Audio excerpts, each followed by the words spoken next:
Welcome to the Jeff Crilley Show. And now, here's Jeff Crilley. Welcome back to the Jeff Crilley Show. Boy, this has been an eclectic show, a little bit of everything during this show. My final segment is one that I'm very passionate about because this young lady, Psyche Terry is her name, she has really just made a name for herself in everything from lingerie to bath and hair and skincare. And you really did it all on what I'm going to consider kind of pulling yourself up by your bootstraps. So tell us your story. Sure. Well, I think I pulled myself by my high heels, Jeff, if that's okay with you. But I definitely, my husband and I, we've really made it happen on our own, and we took bank accounts and credit cards and 401ks, cashed them in, and made life happen. That's kind of our thing. Wow. Yeah. And for those of you who don't know, she's been on Steve Harvey. I'm impressed. I went on YouTube just to do a little bit of homework, and then the first thing that pops up is Steve Harvey. So tell us about that. How did you get yourself on the Steve Harvey Show? You know, we are born and bred hustlers, okay. And we love creating. We were creating a movie script, and we went over to meet with executive producers of the show to pitch a movie. And they asked, well, who are you? And we said, well, that's not important. You have to know about my movie. And he said, well, tell us who you are. And we said, well, we make lingerie and skincare, and we're in 5,000 retail stores across America. And he's like, wait, what? Excuse me? Can you stop there, rewind? We've got to have you on the show. So it kind of went a little like that. It took about 4 months, but with back and forth of figuring out how the logistics of it all. And we could hopefully gift the audience with lingerie and have it on the show. And do you get girls, on nationwide, millions of viewers, to wear lingerie? Do they wear your sexy pieces, or do we just put it on mannequins? But it was a really fun segment. It was called Mystery Millionaire. And I was in the audience, and girls didn't know that they were sitting next to me because I was grooving right along with them. It was fun. And they were like, oh, my God, I'm next to this mom of three that's now a multimillionaire. It was fun. Wow. Well, you are very inspirational. I can tell you that. My entire team, she came to our office with her lovely husband a couple days ago, and we all just fell in love with you. You really do have some hustle to you, and I want you to tell the story of the Lingerie Company, because that's not something that you just wake up one day and say, I'm going to start a lingerie company and know how to do that. How was that born? Sure. So I've always wanted to inspire women. I'm a young girl I still consider myself a young girl, but I'm from Michigan, Benton Harbor, Michigan, and I've always loved fashion. I've always loved being different. I've always been different. And I've had to fight my way through a lot of instances in being different and being accepted and approved. And I think I've just kind of held on to that. And I went into sales and marketing, and I grew in my body type. My body changed from my cute little pom-pom figure to my adult non-pom-pom figure in my life. It continued to change, but my husband loved me regardless. And I noticed that a lot of my friends and family they had a lot of issues with self-confidence. And I wanted to help build women's self-confidence, and I wasn't doing that in the career that I was in. So I just pretty much decided with my husband that I would leave corporate America and go after a dream of creating something. We didn't know what, so we tried a bunch of different products and ideas, and we finally we landed on skincare, and we landed on lingerie. Okay, let's talk about each one separately. The lingerie. What is your brand with the lingerie? So the difference for us was I was a B cup in high school, and I grew to a double D. I didn't know, like 7 out of 10 women, that my bra size changed, and I needed to change a bra with that. So I went from a B to a double D, and from a double D to a triple D, and then a triple D to a G. And Jeff, that means my boobs got bigger and bigger. Okay, so I'm following you. I'm following you. They got huge, kind of overnight, in my opinion, and in my husband's opinion too. But they were great. But we wanted really pretty lingerie for those boobs. Mm-hmm. Yeah. So we decided that I'd go shopping, and when I did, I couldn't find pieces that were cute enough for my still interesting self, right? So I decided that that's what I would do. I would make lingerie for girls like me that wanted cute pieces. So we didn't have cash. We didn't have a fashion degree. We didn't have fashion anything. We were sales and finance and marketing. But we found friends. We found mentors. We cashed out credit cards. We flew to China, found factories, took our baby to China. We slept in basements. We kind of, I don't know, we called Macy's until we knew everybody on the 16th floor. I would call people and say, well, I would actually stalk them on LinkedIn and find their wives if I couldn't find them. And gosh. Yeah, it was I crazy love stuff. this Hey, woman. She's hustle. amazing. Had to figure it out. I wanted something. Well, I want you to share one story that you shared with my team about a disappointment, a setback, and something that most people would say, well, it's just not meant to be. And you and your husband said, we're going to figure it out. So what happened? Yeah, so we sell skincare and we sell lingerie. And I think at this point in our stage, we learned that we're selling this story of what we've done and how we've inspired ourselves and inspiring other people. And our biggest, I call it my white flag story, because I was ready to wave the white flag. I was over it. I was pregnant. I was probably about 34 weeks pregnant. I was right at the bitter end. And we had a factory that we had contracted with to help make our skincare for a huge retailer, actually multiple retailers. We had, at that time, I think, more than 12,000 units that we had to be made. And Wow. right at the end, kind of that timing, and I'm pregnant, and my husband's full-time working in corporate America, coming in the evenings, checking on me, and I'm thinking I have it under control until they tell me that they won't do our order. And I'm ready to just kind of be done with the order and go have my baby and be on leave and be happy, but they're not going to do the order. So we had to figure out a way to do it. We talked with our pastor, and friends said, you got to go make this order. You have to continue to knock down doors for people like you, for women-owned businesses, for small businesses. You've got to figure it out. So we did. We found packaging, we found labels, we found ingredients, and we found a facility to make it happen. Oh, my goodness. And you're there, very pregnant. Extremely pregnant.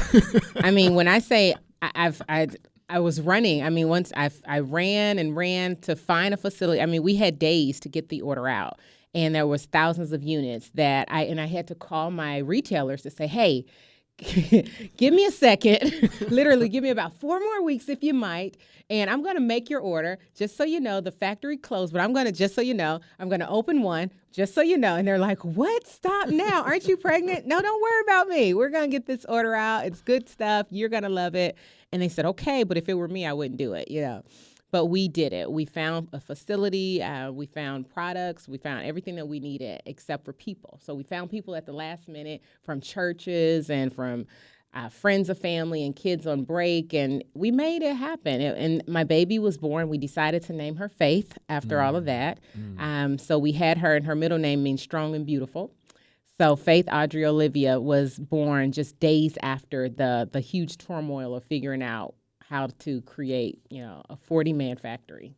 Psyche Terry is my guest. InspirePsycheTerry.com is the website. Where does all this drive come from? Is that mom and dad? Where is that coming from? I think the drive comes from the innate ability to make it, right? The survival of the fittest. Mm-hmm. And just coming from where I'm from, coming from a small city and having to and wanting to and needing to make it and not survive.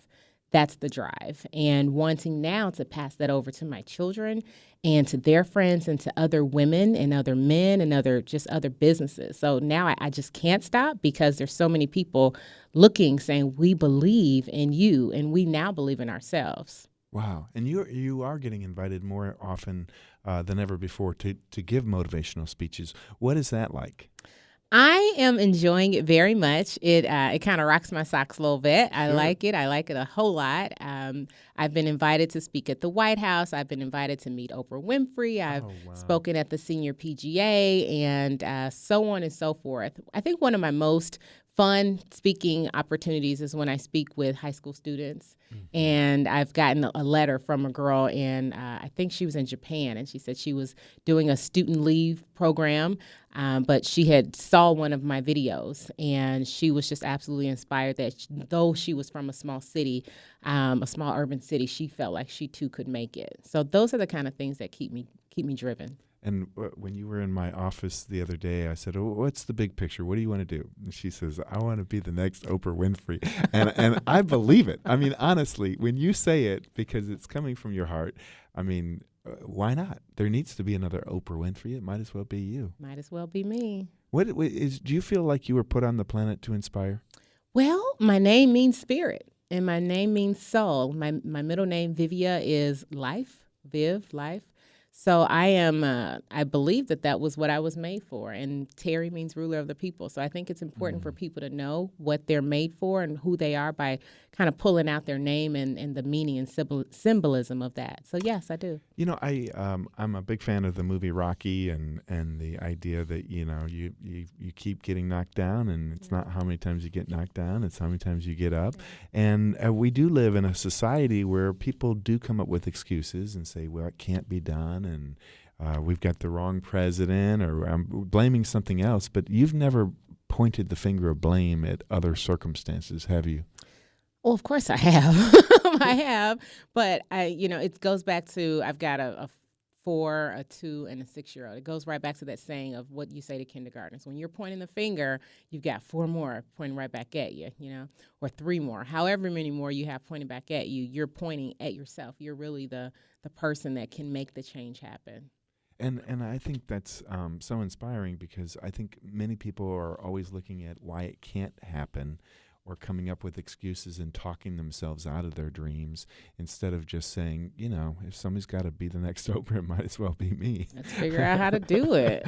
So let's talk some more about the empire you're building, because it is very impressive to have built a skincare and lingerie empire, just basically, as you said, by the high heel straps. Yeah, that is hot. I actually like it a lot.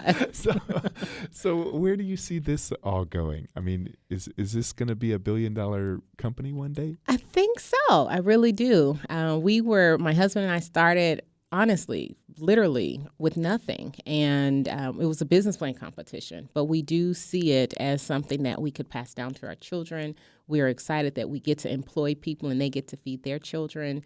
And that's where our mind started. But just looking at the opportunity and being the first the first woman to start a G-cup bra to Walmart. That when we do first like that, it kind of opens our horizons. And Walmart had never, ever sold a G-cup or H-cup bra. So we were the first to bring that to this international organization. So doing things like that shows me that we can be first of many things, and we can show that first of many things can still happen, even in the 2000s. Well, I know that there is an issue in America with body image, and a lot of women feel like, well, they've got to be a size 1 or a size 2 like they see on TV. What do you want to say to those women? I want to say that I have gained 20, 30, 40, 50, 60, 70, 80, 90 pounds, and I've lost 20 to 90 pounds. I've gained them again, and I've lost them again. I'm a 2 now. I was a 4. I've been a 16.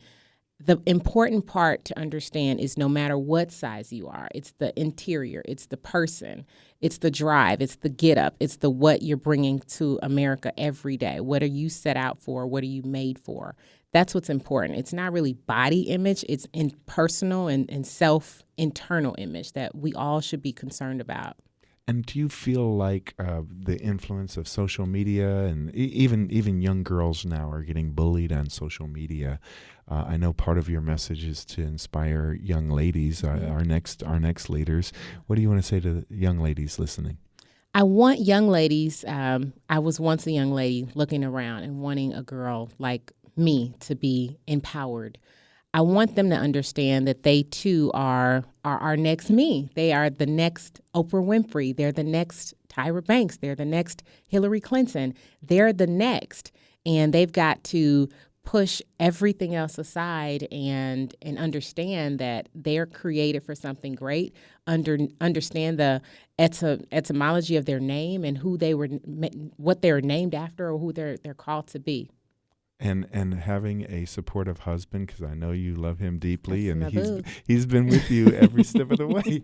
Is that important to have that kind of support? It's huge to have support. I call them your front row seaters, and he is one of, I don't know which seat he sits in because he's a seat hopper, but I say you've got about 5 in your front row, and they are cheering, you better go, I'll be your first this, I'll buy your everything, I'll read every label.